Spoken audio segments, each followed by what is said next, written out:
трансляция, да, Светлана Владимировна? Да, там прямая будет. Сейчас у меня только подключается. Вы потом увидите, но там с задержкой идет. Вот, все, мы выходим. Да, Светлана Владимировна? Да, там прямая будет. Сейчас у меня только подключается. Вы потом увидите, но там с задержкой идет. Вот, все, мы выходим. Да, там прямая будет. Hello, dear colleagues. Hello, dear colleagues. Can you see me well? I hope so. Вот, все, мы выходим.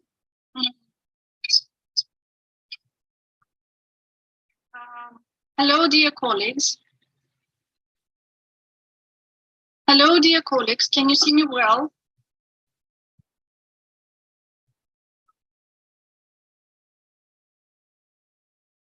Right, so today we're talking about dictionaries, and we're going to talk about the box of treasures, which our dictionaries are about. I hope you can see my presentation well. So we are starting.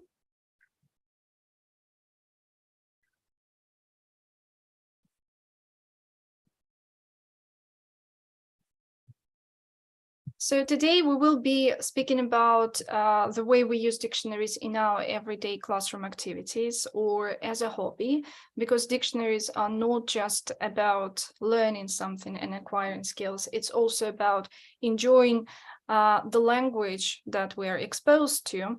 And if you don't mind, please follow the link or follow the code and answer my questions in the poll. So we first speak about the types of the dictionaries that we are surrounded by, and definitely they are not just limited to the paper dictionaries or to mobile dictionaries.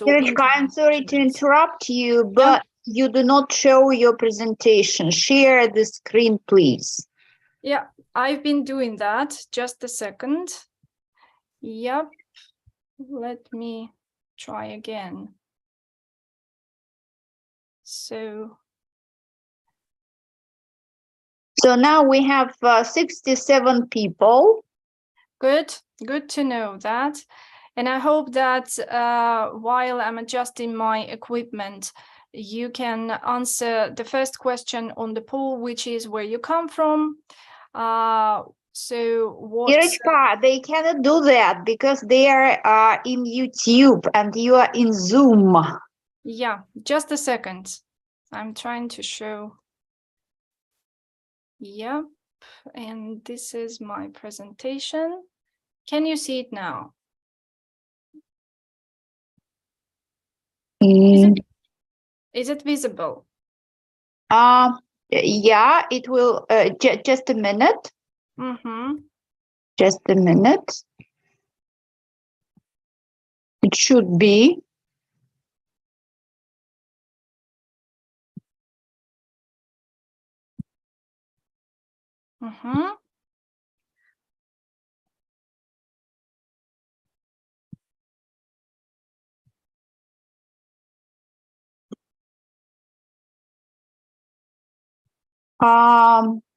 Yes, now we have, but unfortunately, yeah, I don't know. What about the colleagues? Will you be so kind to write in the chat? Do you see the presentation? I can see the presentation, but the size of presentation is not adjusted to the screen, Irina. Because adjust the size of the presentation. Because it's just, I don't know what type is it. I don't know, about 32 or something. Try to adjust it. Yeah, I think that I will switch to a different. Yeah, now we can see Kursavaya, Ekaterina, etc. Yeah. All my secret documents with and exchange of information with my students. Just share the screen and just show the presentation. Yeah, just a second. Don't worry, everything will be okay. Yeah. Good evening, everybody. Good evening. Thank you for coming. We have some technical problems. I mean, just problems with presentations. Can you see the presentation now? Just a minute, because it will be delayed. Yes, I can. Yes, I can. Dictionaries or a box of treasures? Box of treasures. Is that what you can see? Yes. Yeah? Yeah. Okay, good. So once again, I'm sorry for the delay. So today we will be speaking about dictionaries and the way we use them in our classroom and beyond that. So if you don't mind, please follow the link and the QR code to answer the questions on the online poll. So it will be just general questions about the way you use dictionaries, the way you've been introduced to dictionaries so far, the part it takes in your education. So it will be split into several questions. So while I'm speaking about the typology of dictionaries, I'm sorry to interrupt you, but your presentation is not adjusted to the screen. We can see just 1/3 of your presentation. Make it smaller, because you are the organizer of the conference and I cannot do anything. All right. I cannot adjust it. Okay, I think that I will try again to re-enter through a different computer, if you don't mind. I'm sorry. But stop. Just make me the organizer of the Zoom conference. Otherwise, we will finish the translation everywhere. So did you do that? Yeah. Okay.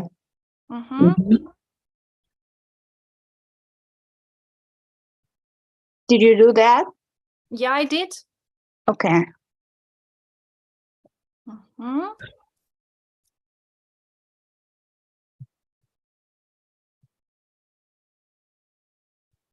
We are awfully sorry, but we have some technical problems. And with sharing, not with translation, because you can see us and you can hear us, but the problem with the presentation. If you don't mind, you can send me your presentation. I will share it, Ira. Yeah, I will do it through a different, just a second, and I will re-enter.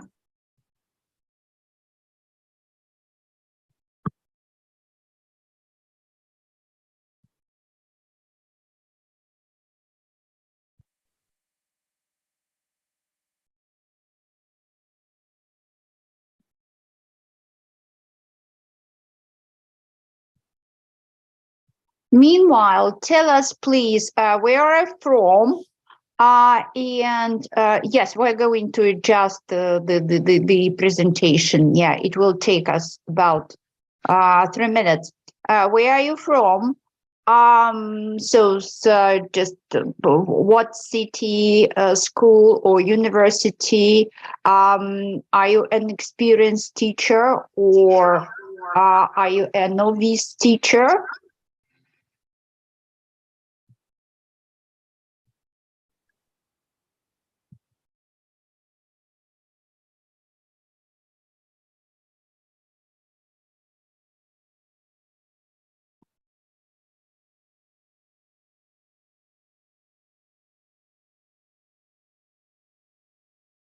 Just a few words about yourself, yeah? Okay, Nizhny Novgorod, great. Okay. Because it will be interesting to figure out where are you all from, city or school or teacher. Taliati, Taliati State University, great. Voronezh, Voronezh University, Kolomna, okay.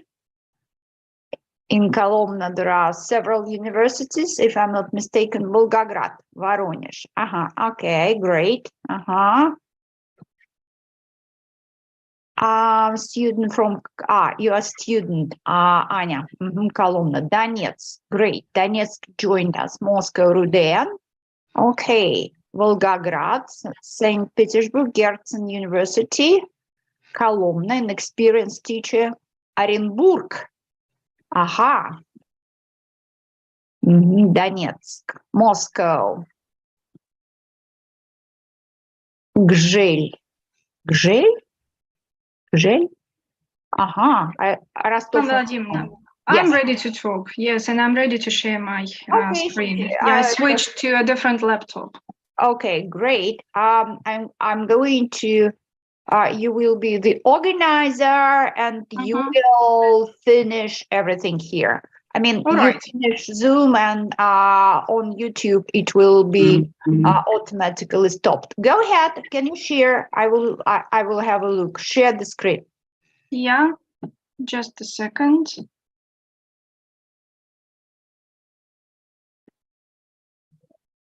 So can you see now the presentation? Not yet. Yes, now. There it is. Yes. Now I can say dictionaries. It will take us some time. Yes. So there it is. I'm so sorry for the delay. Thank you very much. A few laptops in the family, and none of them works properly. So once again, dear colleagues, I apologize for the delay, and coming back to the link that I was talking about. Can you see it now? I hope so. Please follow it and answer some of my questions as we go. So speaking about the types of the dictionaries that we encounter in our everyday life. So first of all, the question is which dictionaries we prefer. Is it paper dictionaries, or is it mobile dictionaries and internet dictionaries? So what do you think? How often do we use paper dictionaries these days? And what about your students?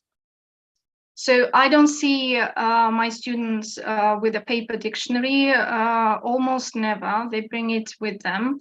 And but there are some who admit that at home they would like to get this feel-good factor with working with a paper dictionary, and they still resort to them sometimes. They have their favorite dictionaries, which they've had for sometimes decades in their family, and this is a nice tradition to read this dictionary and to work with it. But definitely when they come to the classroom, they mostly use their mobile dictionaries and internet dictionaries.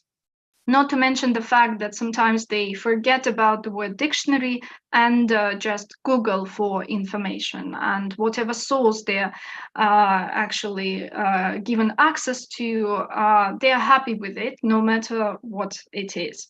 So we distinguish between the basic types like general purpose dictionaries and special purpose dictionaries. But when we say special purpose dictionaries, what comes to mind is specialized vocabulary and lexis terminology, which is aimed at professionals. But this is not actually the only special purpose that we limit our dictionaries to. So a learner's dictionary is also a special purpose dictionary, right? But with the focus on the target audience. So special purpose has many facets and not just limited to terminology. Now, the next opposition that we have is linguistic dictionary as opposed to encyclopedic dictionary. And you will have this question on the poll. So which do you most often use, the linguistic information or the encyclopedic information? So why we have to work with encyclopedias? Is it only about facts? Is it only about traditions? Is it only about proper names or geographical names? So maybe we look for more information. The tradition that started at the brink of the 21st century is to combine information in one dictionary. So we have both access to linguistic information and to encyclopedic information within one dictionary. Sometimes they break up the entry and they provide first the linguistic information and then the encyclopedic. But sometimes you will see, especially with the dictionaries aimed at native speakers and learners at level C1 or C2+, that they combine within one entry both types of information. So the question is it effective? Does it work like this well with us or not? Does it distract us from the necessary information? So, and it brings us to the question, what's necessary information, which is the most frequent search that we make. Now, the next question is about the languages involved in the description and in the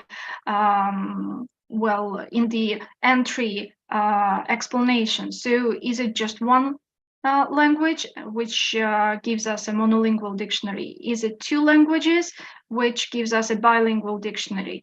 Or there are more than that, and we have multilingual dictionaries, and there is an interesting type of dictionaries which is called bilingualized.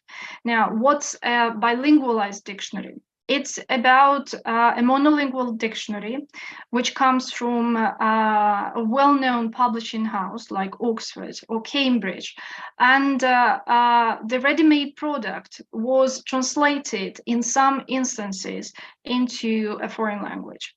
So what we basically have is, for example, Oxford Advanced Learners Dictionary with the equivalents to head words in a language like Japanese or Chinese or Hebrew, right? So not all information in the entry is translated.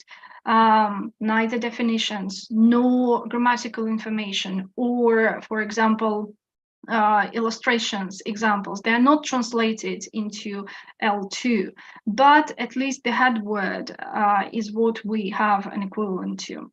And when we speak about these bilingualized dictionaries, I can cite you the example of Cambridge Dictionary Online, which works like that. So you will see the entry from the monolingual dictionary plus one equivalent into Russian, for example. Not to all meanings, but at least some are associated with the Russian equivalent. Now, when we work with dictionaries and when we choose a dictionary to work with a particular target audience, we're supposed to think about CFR level of our student skills. And it starts with the definitions, definitely. And the meta language of the definition is a difficult thing to go through.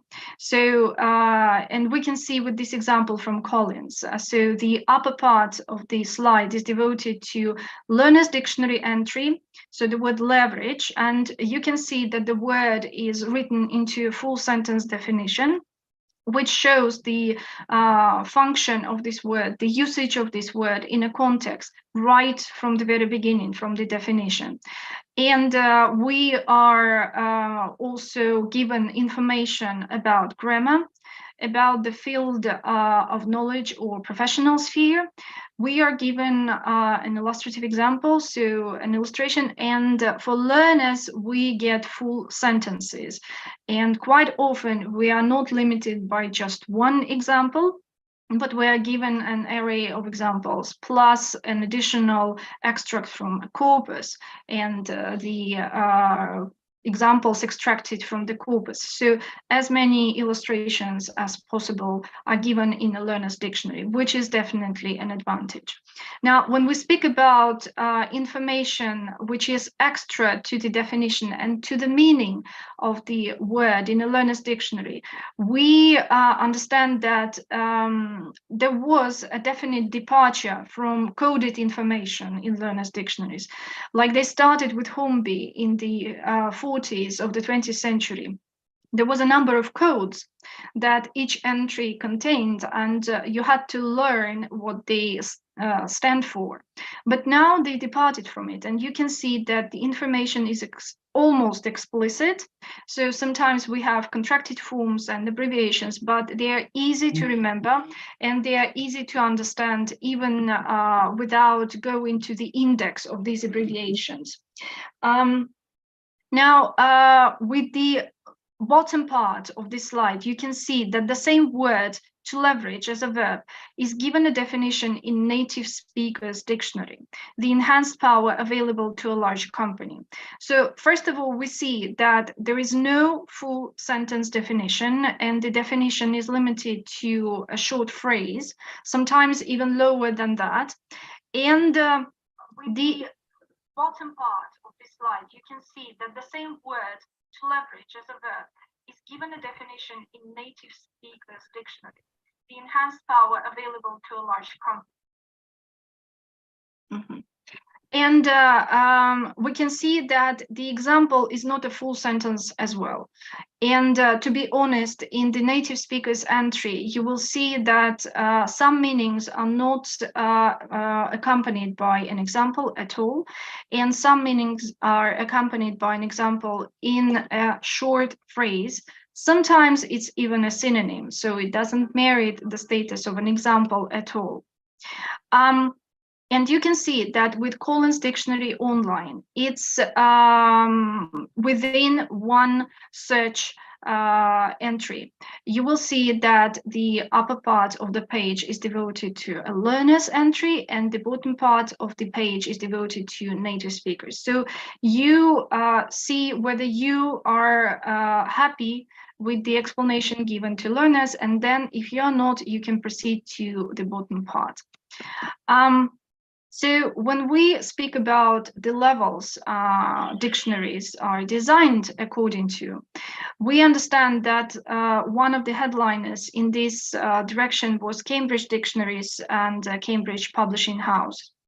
What we see now is the options on the page of the Cambridge Dictionaries Online. So when you make your search, you will see that you can choose either Essential British or American Dictionary. Then you can pick Learner's Dictionary, or you can proceed and pick English Dictionary.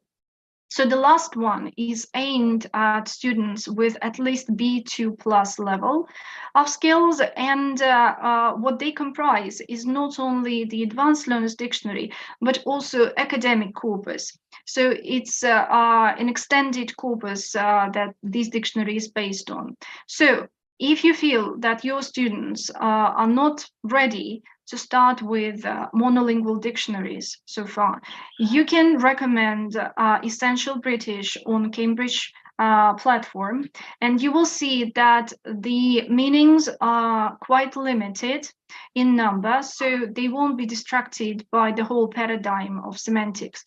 And the meta language is very simple. So when they acquire this minimum number of words to understand these definitions, they can proceed to the next level. But of course, you have the freedom to switch in between the dictionaries. So if you are not happy with one meaning in Essential British Dictionary, you can proceed to Learner's Dictionary and so on. So what else? So like they started in the Cambridge Dictionary, all the other publishing houses decided to catch up with them, and they provide labels in the entry of their words, of their head words, and you can see that some of them are accompanied by B2, for example, label, which means that the word prime in this case is included into the minimum list of words that a student at the level of B2 is supposed to know. So you will see that some meanings pertain to one level, some meanings pertain to another level, and some meanings don't get the label, which actually makes us think that either they are not frequent, so they were not statistically accounted for, or they are advanced level and proficient level vocabulary. So definitely why we need that is to limit the number of words that we're supposed to memorize, and the gradual exposure to the complex lexes as we go. To assist us in that, you will see that we are provided access to word lists. And for example, the Oxford Dictionary Online provides us with the lists of Oxford 3000 and 5000. So these are the two lists that give us the most important words that we learn in English to function well in the society. So to communicate with native speakers, to read books, to understand poetry, to understand television.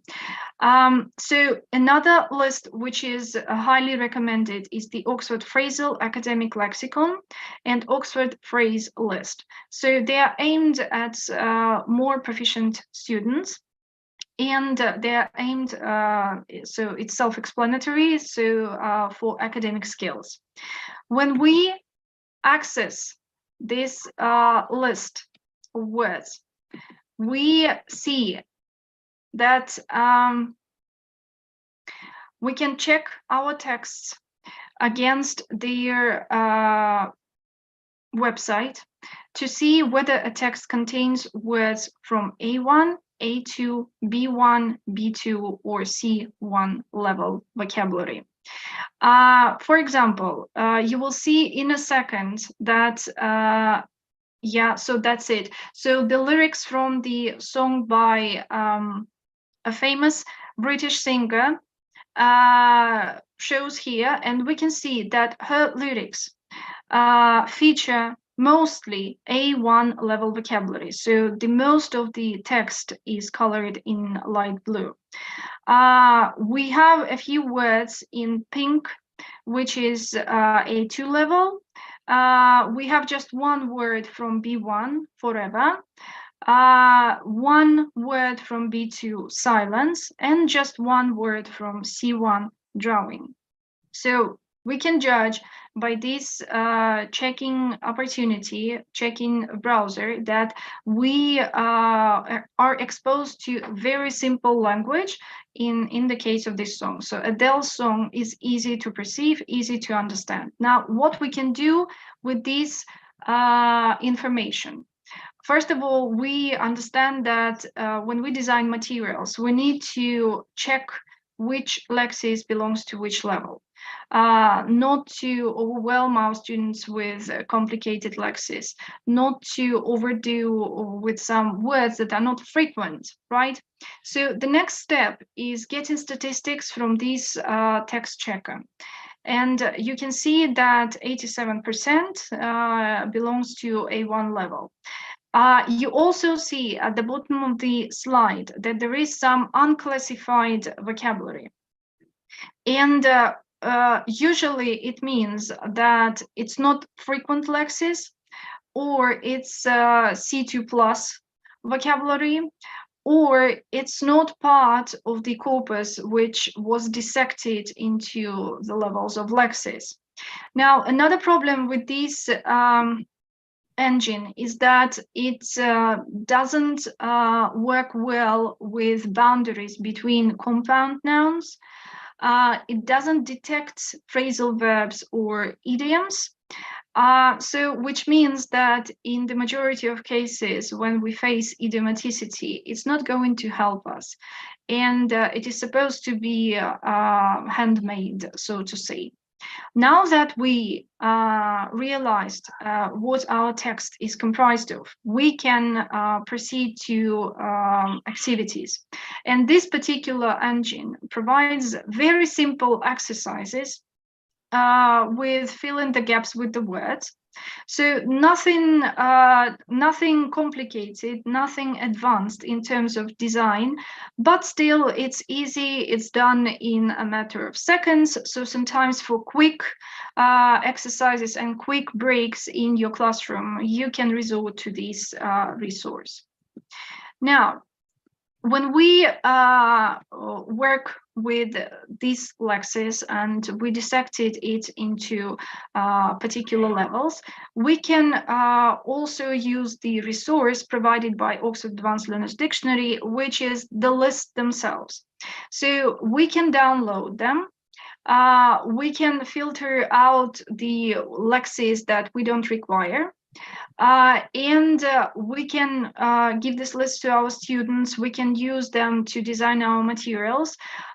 It's accompanied with very basic grammatical information, like the morphological class only.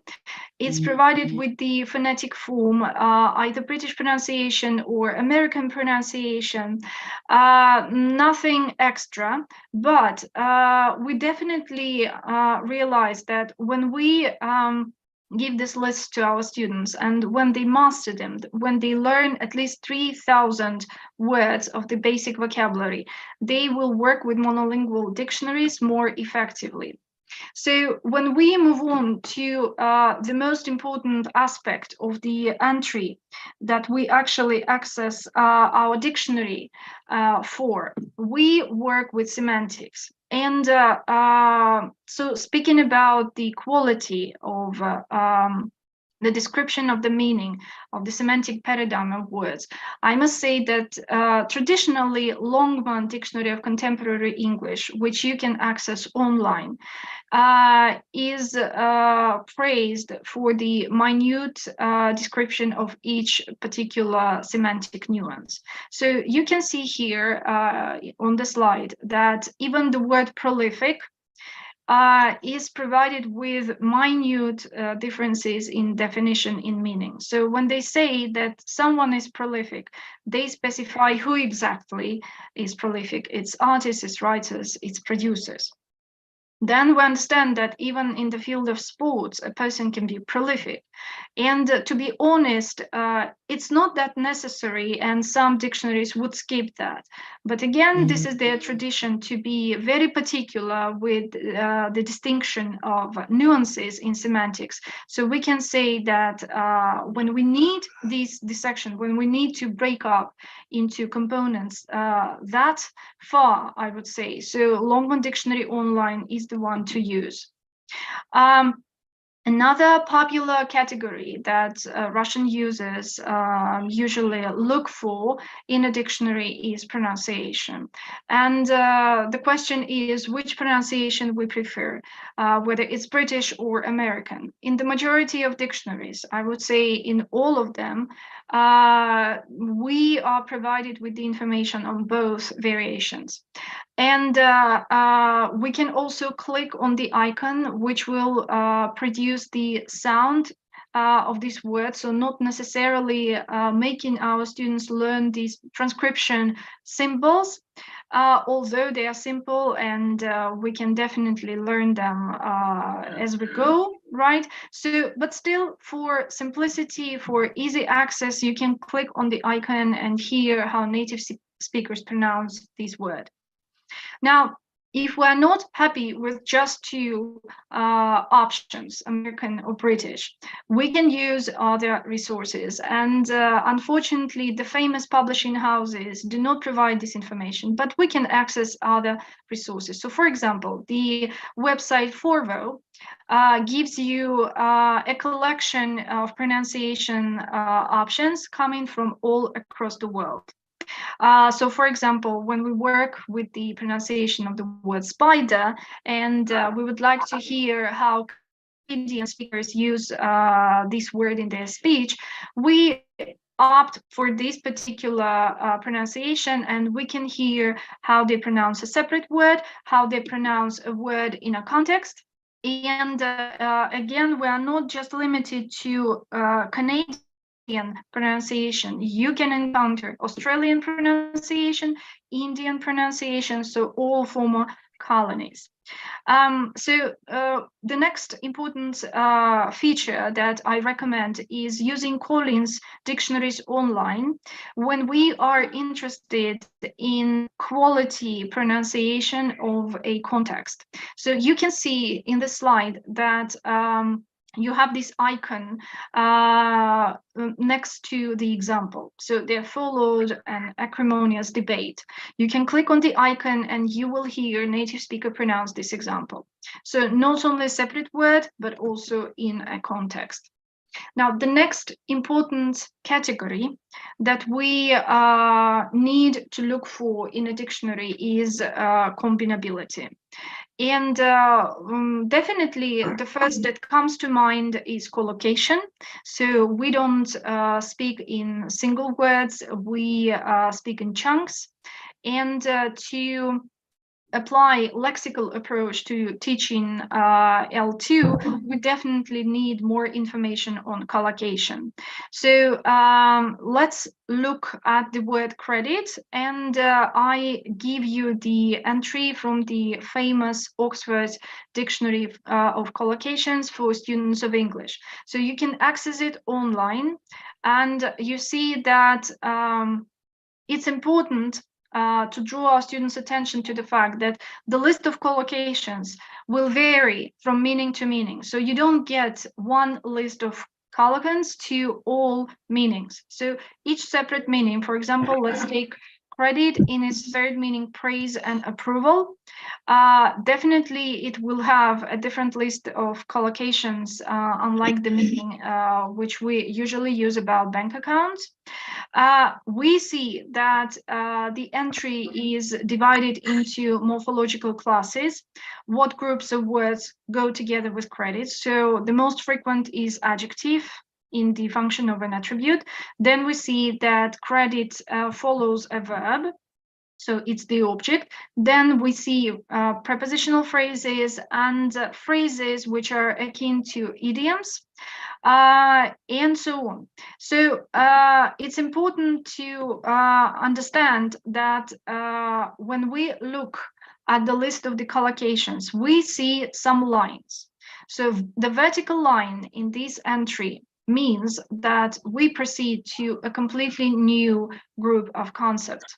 So the collocations are grouped according to a concept, and within this group, we see synonyms which are interchangeable. Let's have a look at the word trained. So they label it as an adjective, but we understand that we can view it also as a participle. So the most frequent collocation pattern is the intensifier and adverbs that we use with adjectives and participles. So we see that highly and well are divided into two groups by the vertical line. So it means that they don't belong to one concept. While, for example, fully, properly, thoroughly are grouped together and they're separated only with a comma, which means that they're interchangeable and they are synonyms. When we speak about combinability, it's not only about collocations. It's probably the last stage that we work with when we put a word in a context. So the previous two stages are also important, and sadly, we don't pay much attention to it when we work with dictionaries. So the first two levels are semantic and syntactic. So some researchers believe that syntactic should precede the semantic, but I'd rather think that we start with a concept in our head and only then we proceed to the structure. So how do we see this information in a dictionary? This type of information, semantic combinability, syntactic combinability, and for example, valency to be particular, they are given implicitly. So you are supposed to work hard to extract this information from the entry. And let's have a look at the word precarious. So this is an interesting adjective. So I know that you have an equivalent in your head, but let's think about the context, where exactly we can use it. Can we say that a person is precarious? We'd rather not. And we learned that from the definition from Collins Dictionary online. So if your situation is precarious, you're not in complete control of events. which limits us to the lexical field of situation in the English language that will go with precarious. So not all concepts, not all types of nouns can be used with this adjective. And to support that, we can see the example which follows it. Our financial situation had become precarious. So it's another proof that this is exactly the semantic group that we need. Now, when we speak about valency and syntax, it's important to teach our students the following idea, that you need to fill the gaps in the mind when we put some concept, some word in a context. So just like in chemistry, there are either zero elements that go together with this word, which means that it's self-sufficient. We don't need objects, we don't need attributes, we don't need adverbs. And one valency verb or word means that we need at least one component to follow it or to precede it. And we get it again either from the definition. So if you explain something, you give details. So with this definition, we understand that if they don't put the word something in brackets, it means that it's not optional. We're supposed to use the object following the word explain. Now, to support that, we see examples which are accompanied by pattern information. So verb plus noun plus to, meaning infinitive, verb plus subordinate clause with WH conjunction or pronoun, verb plus with a quotation, and verb plus subordinate clause starting with that. Again, you can see that none of them are given here in brackets, which means that they are not optional, and which renders explain as the word with at least valency 1. So it's not used in a context with valency 0. We need partners for this word.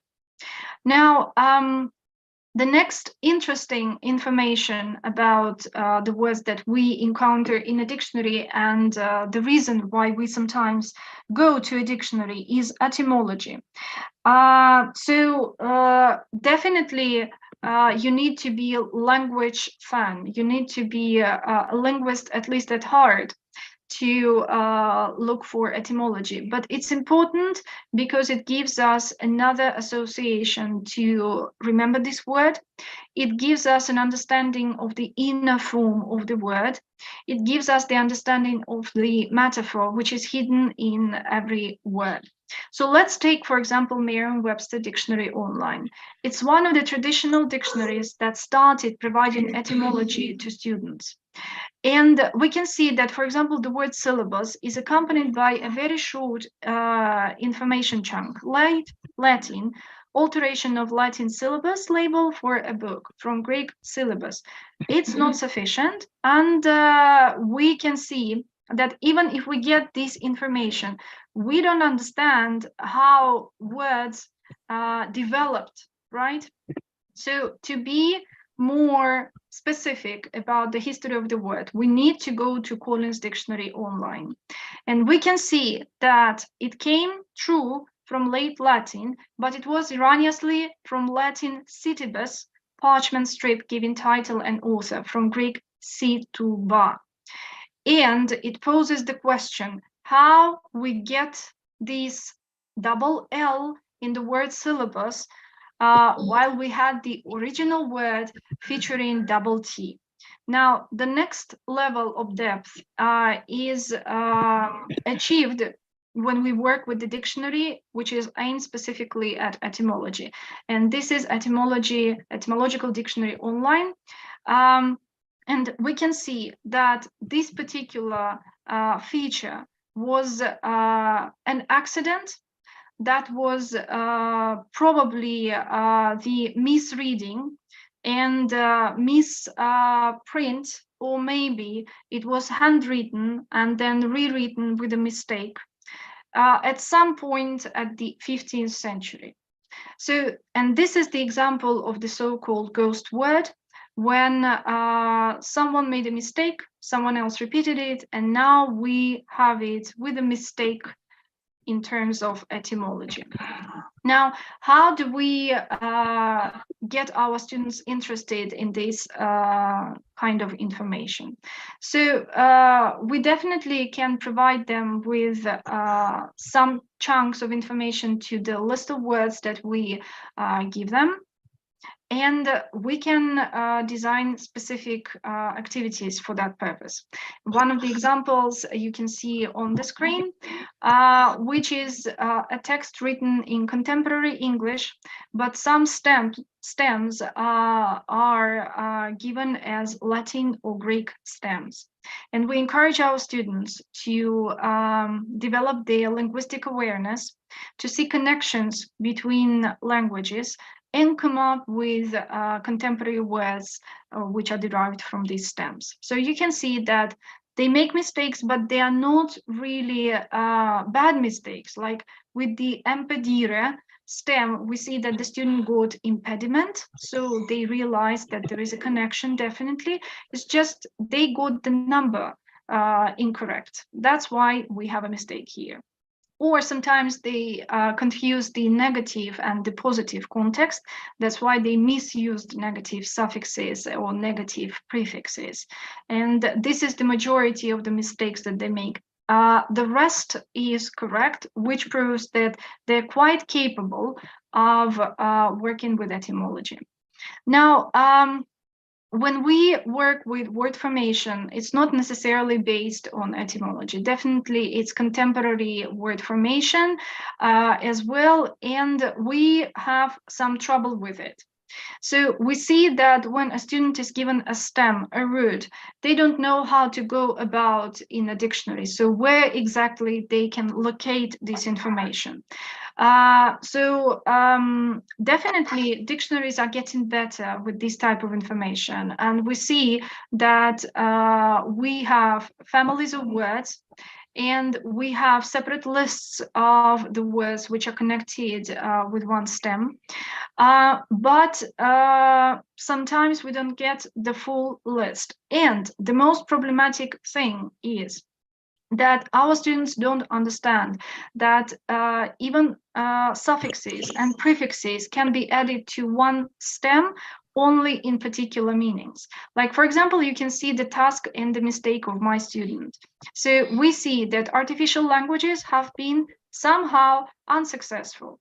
So they don't know how to make an adverb here because they basically don't know the meaning of this word. And when we follow the link to singular in, for example, Collins Dictionary Online, we understand that only the meaning of being great and remarkable provides us with information on the adverb. And the rest of the meanings are not accompanied by this information, which renders this word as particularly, remarkably, exceptionally, especially in this context. So by encouraging them to be thorough and to distinguish between meanings, we achieve better results. Now, the next chunk of information, which is extremely important, is pragmatics, and sometimes we ignore it. Now, pragmatics is not only about positive connotation or negative connotation. It's also about the effect that we have on people. It's about cultural and cross-cultural competence. So when we use particular words, they might sound okay in Russian in terms of not insulting people we use them with, but in English, we need to be really careful. So, for example, greenwash, on the surface, this is something neutral. But when we apply this word to a particular company or to a particular head of the company, CEO, definitely it's going to be disapproving, and we need to abstain from it when we talk to someone on an official level, for example. Another example with the word presumptuous. And we see that this information is hidden in the definition of the word. So what exactly is the effect that we have on a person when we call them presumptuous? We are not given explicit labels. We can guess that from the definition, doing something that you have no right to do, and that seems rude. So to help us, they at least underline this word. But probably we would be happier if we had something in the form of a label, right? Something marked in red, probably. And to support it, we see that the same pragmatic context is given in the example, which is extracted from the corpus. I have found the way I have been treated by qualified and unqualified people patronizing and presumptuous and deeply offensive. So we see that patronizing and offensive accompany this word in the context, and it intensifies the negative implications it has in communication.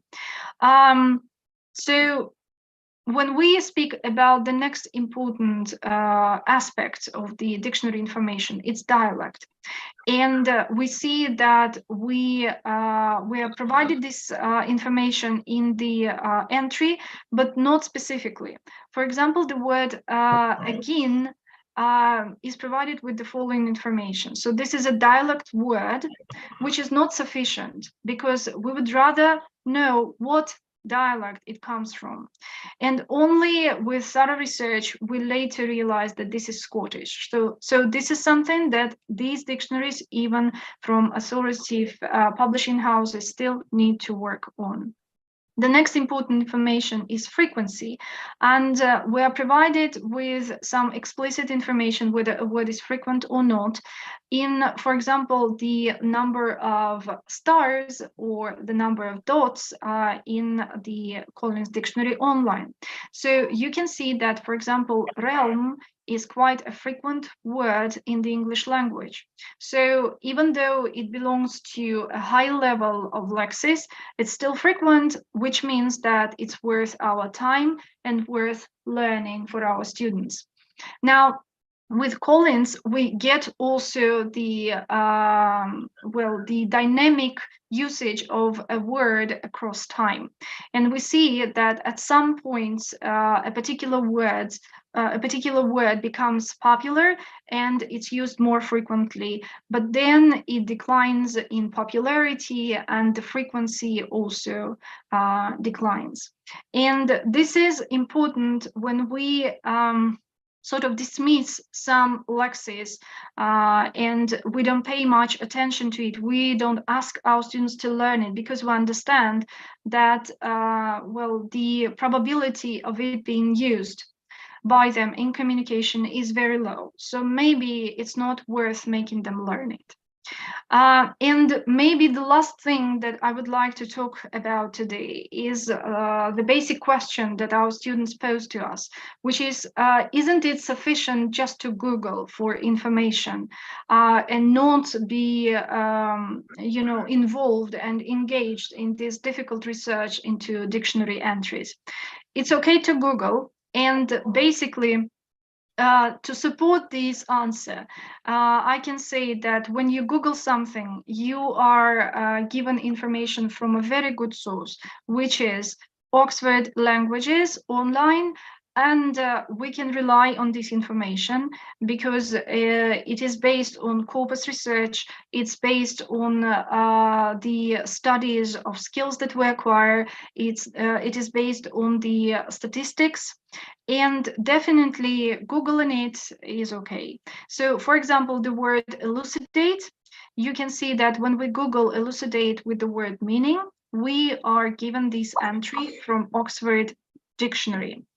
And the overall entry is quite complete. It's provided with synonyms. It's provided with the etymology. It's provided with equivalents to L1. And some information on statistics. So it means that the basic information is well provided for.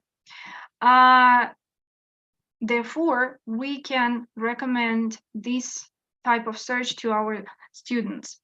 Now, when we are surrounded by so many dictionaries, this wealth of dictionaries is not necessarily accessed through internet.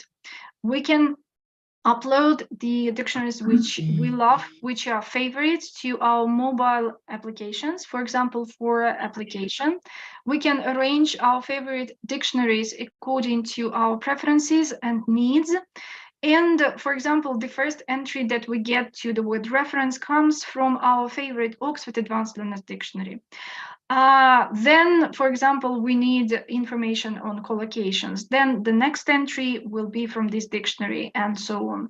So we can carry these dictionaries with us everywhere, even if the connection is low and something is not working. And the last thing that I would like to recommend to you is developing dictionary use skills with our students. And we don't need to design anything new. We don't need to come up with unique resources because everything has been done for us by the best publishing houses. The final slide contains my recommendations about the resources that you can use in your classroom, which are targeted at different groups, age groups, language level groups, and professional groups. So plus we have sections in our dictionaries which are aimed at this particular skill. So study pages, how to use, and even guides to the dictionary are important pages that we need to cover with our students. And having done that, we can make sure they use our dictionaries effectively and they don't ask or they don't say that they can find some information or any information about a word, which is impossible in our digital world these days. Thank you very much. This is it for today. And if you have any questions, I'm ready to answer them. I will definitely look through the answers that you gave in the poll. Plus, I'm giving you the links to the dictionaries that I mentioned today. Just a second. I will do that in the chat. So these are the basic dictionaries that could be a package.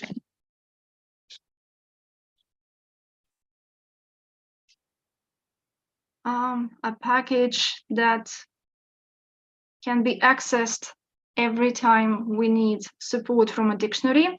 Just a second, I will do it bit by bit. So the Oxford Dictionary Online was one of the most frequently cited dictionary in my presentation. The next is Cambridge Dictionary Online.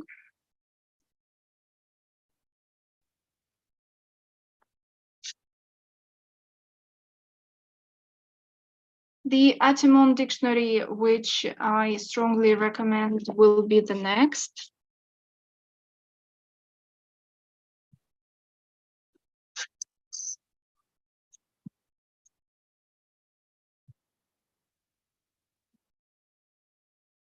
Collocations Dictionary, which is a must-have in our everyday classroom activity. And maybe one bilingual dictionary online, which provides us with information on frequency, which is a valuable piece of information when we choose an equivalent. So this is it for today. Thank you very much. I hope you found at least some aspects of my webinar effective and helpful. Thank you very much. I will have a look at the answers of the poll. And if you haven't done that, please follow the link. Here it is. So this is the poll about dictionary use in your everyday life. Thank you. And I'm finishing. Ira, there are some questions in the chat. Have you looked them through? Did you manage to? Yeah. I will read out the questions for you. Okay. For example, what mobile dictionaries would you recommend to use for advanced learners? All right. So just the links that I put in the chat are the ones which can definitely be aimed at advanced learners. Well, the best dictionary is definitely up for taste and up for habit, because if we compare, for example, Oxford Advanced Learners Dictionary or Longman Advanced Learners Dictionary, definitely they are different in, for example, palette, right? So some people prefer only bluish and whitish hues, right? And they don't want to be distracted by bright colors. But the people who prefer red, green, and yellow, they will definitely find it more user-friendly to work with Longman dictionary online. So they're all advanced learners dictionaries, but this is a matter of habit and a matter of taste, which one to pick. They're all quality, and they're based on serious research into the corpus of the English language. They are more or less the same in their approach to defining words. And sometimes they even repeat the same examples. So basically, one dictionary will suffice. So pick your favorites, and you're well to go. Yeah, there is one more question, but I didn't understand it actually, from Ilya Nikaev. Is it possible to practice pronunciation and grammar in all online dictionaries, or is it a function of certain dictionaries presented on the internet? What is the difference between online dictionaries and dictionaries on the internet? I think it's the same.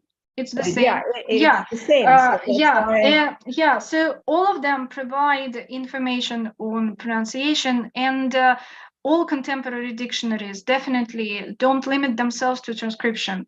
They provide these sound versions of the words. And just like I said, Collins, for example, provides the sound pronunciation of the whole context, which is maybe a peculiar feature of this particular dictionary. Now, as for grammar, all of the dictionaries, I didn't dwell upon that, but all the dictionaries have sections devoted to grammar. And some of them are done in form of reference book. So you have queries, you have rules, and you have examples. Some of them provide basic activities, but more profound practice is given usually through a paid membership. So if you think that this is something necessary and you can't live without that, definitely you can pay for that. But I would say that's not a necessity with all the grammar books that we have in the classroom. Yeah, but basic reference information is given on all the platforms of all the dictionaries. Yeah, and there is one more question from Nastya Belova. What kind of dictionary would you recommend for beginners? All right. So for beginners, definitely, we have paper dictionaries. So I think that with younger learners, we need to start with paper dictionaries. And it's not just school dictionary. It's not just a dictionary of the regular layout, like head word, definition, examples, but it's also pictorial dictionaries. And we have a wealth of them. So Collins Publishing House, Oxford Publishing House, Macmillan Publishing House, all of them have these products. Pictorial dictionaries are the way to go with younger learners. Now, when we switch to the internet dictionary, we definitely can start with Cambridge dictionaries online. So the one which is essential British or essential American dictionary, whichever variant you prefer, it's your starter. So it provides few meanings, maybe just one meaning per word, The meta language of the definition is very simple. And once you've mastered this particular dictionary, you can move on to the next one. And this is learner's dictionary, right? So once you've done that and you are comfortable with this dictionary, you can move on to English dictionary. They are all part of the same platform, Cambridge Dictionaries Online. It's just you have to filter your search and you will be directed to a particular dictionary. Yeah. Okay, thank you very much. And some people say that they cannot see any links, and they ask you to send the links. What kind of links were at the very end of the presentation? So these are particular links to the dictionaries that feature in my presentation, in my webinar. I was trying to insert them into the chat, but probably to little avail. So, Svetlana Vladimirovna, what's the way about it? How can I? Yeah, if you send me in Zoom this information, I will publish it in the chat on YouTube. Okay, so I will try to do that. So in the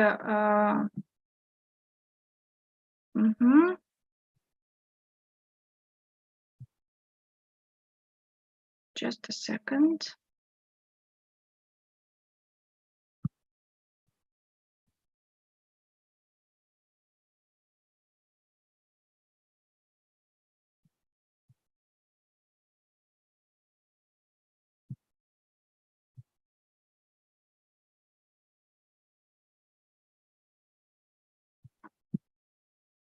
Svetlana Vladimirovna, can you see me?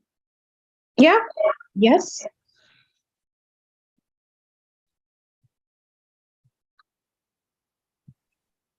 I'm waiting for the information in the chat. If you will do it, I will share it on YouTube. Because some people say that they cannot do that or something. I mean, a list of dictionaries, I guess. That's what they would like to get from you. Yeah, I'm trying to access it. Так.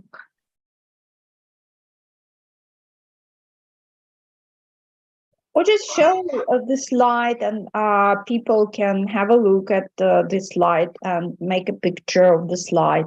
Yeah, and everything will be there. Just show the slide because it's just they're not going to be clickable. Yeah. This one, yeah.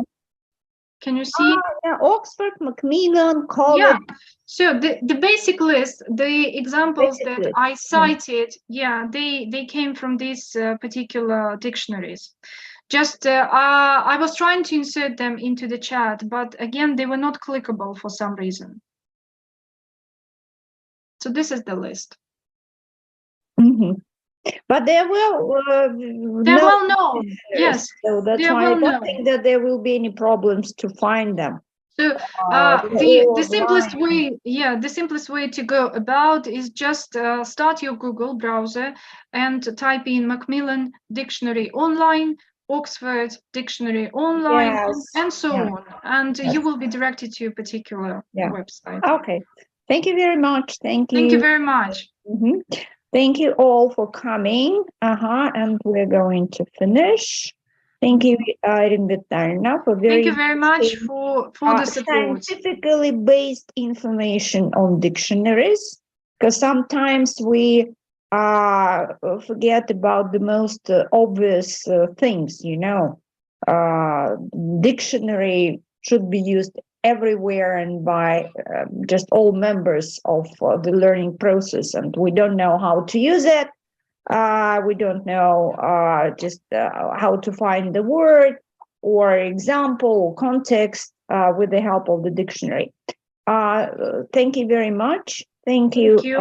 All. Thank you. Bye-bye.